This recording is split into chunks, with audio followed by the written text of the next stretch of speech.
2026年的新财政预算，外国人买房是不是变得更加贵了？印花税上调对于大马房产的真正影响是什么？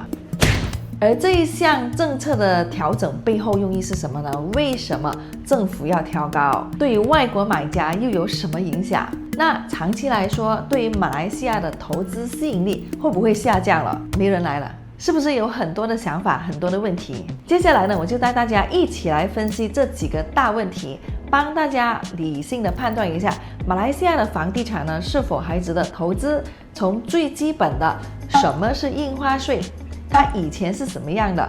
政府为什么要调整？它对于买房的人到底影响有多大？还有就是未来大马房地产还是不是一个值得投资的市场？接下来给大家听音乐。Your mind is clearer than before. Your heart is full and wanting more. Your future's at the door. Give it all you got. No hesitating.Hello， 大家好，我是艾莉。今天我们没有来看了哦，我们坐在这边聊一聊这个2026年最新的财政预算案。好，在我进入主题之前呢，我们先跟大家聊一下，就是看一下除了这个印花税，还有什么政策是针对房地产的。那么其实这一次的这个财政预算案呢，对于首购族来说呢是有好消息的，因为第一次买房的印花税呢，它是豁免到2027年。那这个首次购屋的房子呢，它针对的就是本地人，而且呢，他说的是价格不超过马币50万的，就是说在马来西亚的年轻人 ，OK， 购买一套50万以下的房子的话，印花税是不需要付的。那么接下来呢，还有就是针对商业楼或者商业资产改建住宅的税务扣除，就是政府提案允许呢，将商业的物业改建或翻新成为住宅用途的。那么在这里呢，改建的费用政府可以给予10%的这个税务扣除，上限为马币1000万。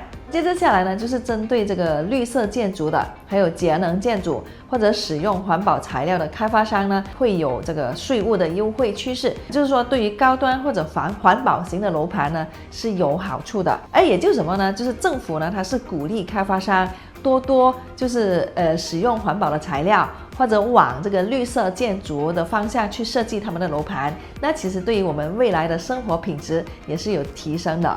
那么再接下来呢，就是对于基础的设施，还有城市更新、住房的配套拨款，就是预算案里面呢，它是继续在可以负担的房子、城市更新，还有租购住屋信用，就类似这个 rent to own 的政策，就是一边租一边买房的意思。马来西亚是有这一个政策的哦，所以政府呢在这一方面是有拨款支持的。主要原因呢是想要推动吉隆坡周边的这个房产活跃度，让更多的人呢可以更轻松的买到房子。那我们在这边呢，会有人说，什么是印花税？我怎么当初没了解到这一个？首先呢，什么是印花税？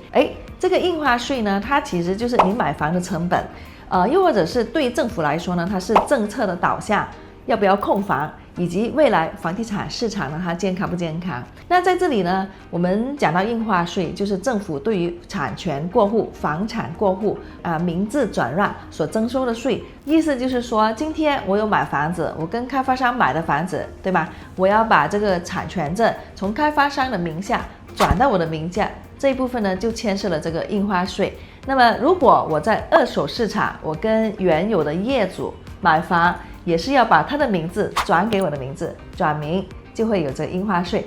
还有，如果我的父亲、母亲或者我家人想要把这个房子转到我的名下，也是要交这个税。所以凡是我要转名字的话呢，就会产生这个印花税。而这个印花税呢，是付给政府的，不是付给中介公司，也不是付给律师。那么其实呢，印花税它是一直都存在的，在这个之前呢，很久以前，是以阶梯的税率来计算的。就比如说前面的10万就征收1个点，后面的40万征收2个点，再高的话呢就征收3个点。那么是从2019年开始，政府把超过马币100万的那部分从3%调到4%。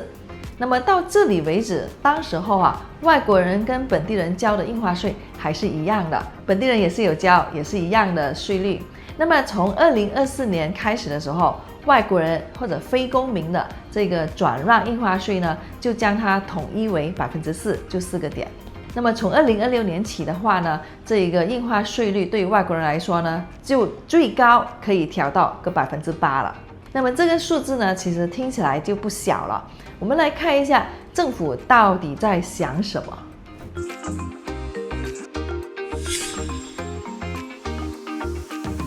那么有很多人呢，一看到这个税调高了，就马上说：“哎呀，政府要赚我们的钱是吧？政府要吸钱了啊，怎么不早说啊？对不对？”那其实呢，我非常理解大家的心情，尤其就是你今年买了房子，可是那个产权证要等几年后转名的这一些呢，肯定是受影响的。那么我们来看一下，提高印花税的主要考量是什么？其实有很多的国家呢都有这个印花税，主要的目的，第一，防止炒房。因为有一些投资者呢，就是喜欢买了转名，转名再卖，就用不同的名义来避税和套利。所以在防止炒房这一部分呢，一般上很多的国家都是用这个印花税来让这种短炒变得没有那么好赚。那在这里呢，当然马来西亚政府也是希望市场呢就多一点真正想要长期持有，不是来炒就跑的买家。然后第二的话呢，就是鼓励真实的买家，因为如果你是自住或者长期投资的话，4%的印花税还不至于影响你的决定的，因为它是一个一次性的费用。再强调一下 ，OK。然后第三，当然也是这个政府财政的考量，因为政府呢在公共建设、医疗、基建上都需要投钱。印花税呢，就是其中一个政府的收入，所以它就像是一个比较温和的筹款方式，它就不是消费税那样全面的影响所有人，它只是针对有交易的那一部分人。而且呢，我们就从国际的角度来看，那你会发现呢，其实他们的政策比我们这一次单调的涨税还更复杂的。我们来看一下新加坡，外国人呢在新加坡买房，他就要付个60%的 ABSD， 就是一个额外买家印花税，就等于说什么？今天我在新加坡买一个公寓，新币100万，我就要付政府60万了，这个很高的。除此之外呢，新加坡政府它也有控制这个贷款比率，就是能贷了多少的成数，还有呢就是这个卖家的税务等等，所以它是几乎全面锁死了炒房的通道，所以在新加坡不可能炒房了。那接下来呢，我们来到泰国。那么泰国的话，外国人是不能直接买土地的，就是有地住宅是不能购买，永久产权的也是不能买，就只能持有这个有租赁产权的公寓。而且呢，项目也是对于外国人来说呢，它是有一个比例的上限，就一栋楼里面多少的外国人能持有那边的单位。所以在泰国的话呢，基本上主要都是投资那一种度假型的项目，不是自己居住的那些项目了。那接下来呢，来到澳大利亚，从2025年开始，外国人呢是不能买已经建成的住宅，就是说不能买现房，只能买这个新房，就是未来要盖的或者是一个地块，而且呢要经过政府的审批，这算是一个很严谨的限制之一了。所以这么看起来呢，马来西亚跟周边邻国比较起来的话，马来西亚的政策呢还是属于温和一点的。有很多客户来到马来西亚是说要投资，一般上我都会问说你是预计持有多少年，或者是以自住的考量去看这个房子。因为呢，如果你跟我说要来马来西亚炒房的话，我会很直接的跟你说，马来西亚不是炒房的地点。那么除此之外呢，在马来西亚买房子呢，依然是这个区域里面呢，对于外国人最开放、最透明，而且税率最低的一个市场。那接下来来到这个第三部分了，外国买家的实际影响。其实，这个部分来说，我应该可以用一句话就讲完了，就是成本提高了，对吧？因为如果你打算买了赶快卖的话，会因为这个新政策被限制的，因为你的成本提高了嘛。可是如果今天你想要孩子未来来到马来西亚读书，有一个地方可以住的，又或者呢就想要多一个安全资产在海外，是来投资的，而且就是放着长期收租的那一种。OK， 这一次的涨税不会影响你的购房政策，因为你有这个刚需，你有这个需求。所以其实呢，我们是可以预计在 KLCC、TRX、Bukit Bintang 还有槟城的海景区呢，这些黄金地段的项目还是继续日销的。因为靠近 MRT、国际学校、医院的这些项目呢，我们这里的出租率是高达90%，你是没有看到空房的，而且呢，年租金的回报率平均是在4%到6%之间，也很稳定。所以在这里呢，我想要提醒一下大家呢，就是印花税这一次的调整，对于房价的长期的走势，反而可能是往上走。因为买房的每一个成本呢，到最后都是回到市场的定价里面。这个怎么说啊 ？OK， 举个例子今天买了100万，然后他多付了这个4%的印花税4万。那么未来他要转售的时候，这个成本呢，自然就会加进它的售价里面。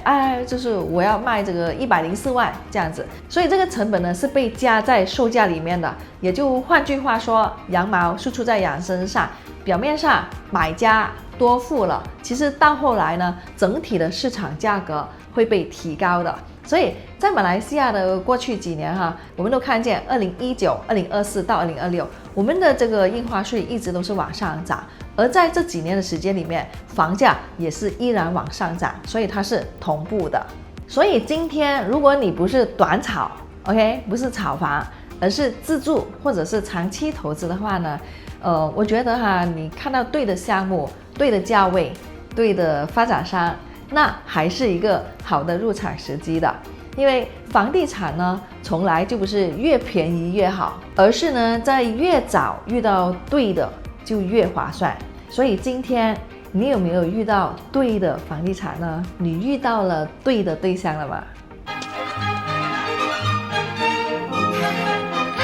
好了，今天的分享呢就来到这里了。希望透过今天这个视频呢，让大家更了解马来西亚的印花税它之前的历史，还有就是政府为什么要这么做。OK， 过后呢就是会有什么影响？因为呢，我有收到一些询问，就是说，未来以后马来西亚会不会这个房地产的市场受影响，房价会不会受影响？其实如果根据之前政府调涨这个印花税的时候呢，马来西亚的房价依然是上涨的。所以在这里呢，我想跟大家分享我自己的看法，就是可能短期内大家会觉得说，成本提高了，大家再继续观望一下子。可是时间是大家的朋友，过不久的话呢，大家会习惯了这个印花税的存在，再来马来西亚看房。因为毕竟呢，在亚洲或者是这个东南亚这个区块，马来西亚它的房产依然具有它的潜力还有吸引力。那接下来，如果大家想要了解马来西亚有什么房子，或者是想要咨询更多关于马来西亚买房的话呢，欢迎联络这个电话号码。那接下来呢，就是记得点赞、订阅还有分享，我们下一集见了，拜拜。